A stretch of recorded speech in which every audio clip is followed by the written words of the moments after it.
What's up guys, Chris from Welcome Board Store here, and today we're taking a look at all-round snowboards for the overseas market. So this summer you might have a Japan trip coming up, and we're getting a lot of customers in here that have a board in mind, and they're not essentially looking for like your full fish powder board, because these aren't so versatile. Like, they're a bit wide and they're going to be a bit weird in everyday conditions, say at Hotham or something like that here in Australia. So they want something that is going to be a really good all-rounder and do a bit of everything. So these are the top Lib Tech boards in that category that I would suggest. This is the Lib Tech rig, which is a directional board.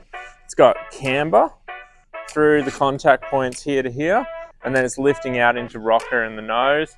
The nose has this really nice sort of spooned out sort of shape, which is going to give you all that sort of float, and then it's pulled in a bit in the tail here as well. It's directional, but at the same time you can ride it switch. It's Austin Sweden's pro model, and if you see him, he's pretty much just doing everything and anything in this board. He's riding park, he's riding deep snow, you name it. One thing with this model is you actually size it up a little bit. So from your normal sort of snowboard length, say it's like 155, you might look at this in the 57, go a couple of centimeters longer, just because it's narrower and just the way the board's designed, it does ride a little bit shorter. And the other thing too that I really like about this board that you'll notice is it has a deep side cut, which gives you that really nice carving feel. And yeah, Lib Tech Lib rig, can't really go wrong there for all conditions. Then next one, we have the Mayhem Rocket. So this guy here is a directional board as well, has camber sort of mainly in the back, and then it's sort of from this point here, I don't know if you can see in the video, it's really lifting up through there, which gives you that full float and powder. But then on hard pack, it has a nice side cut, really good medium sort of flex.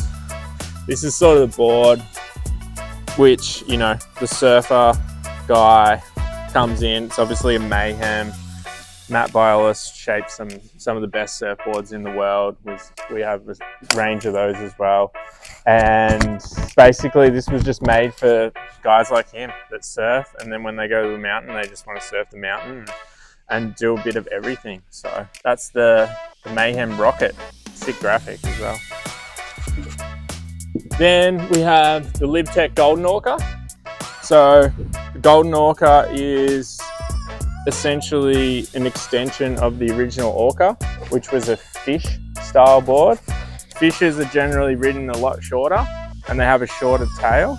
So this has all the same sort of rocker line and aspects essentially as the original Orca.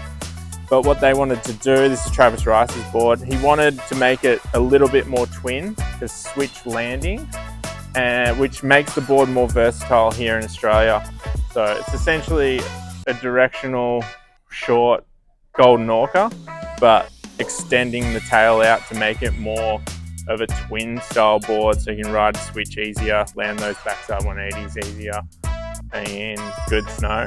But this, I don't know if you know Lib Tech boards, you know they always have this unique magnet traction which gives you that grip, and then they also have a rocker profile that's really sort of interesting now. It's kind of not many other brands are sort of doing that rocker in the middle and then camber under the back foot.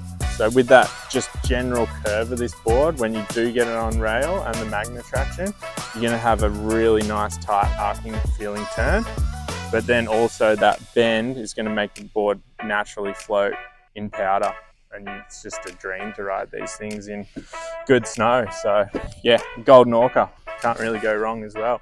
The Mayhem Rocket Reduct is probably for more sort of your middle-aged guy that's maybe a little bit bigger and a little bit heavier. And then the Lib rig's probably for the guy that wants to go really fast and probably like a younger, more aggressive rider with the camber and also the length that you want to do. On that one, it's like a narrower, quicker sort of board.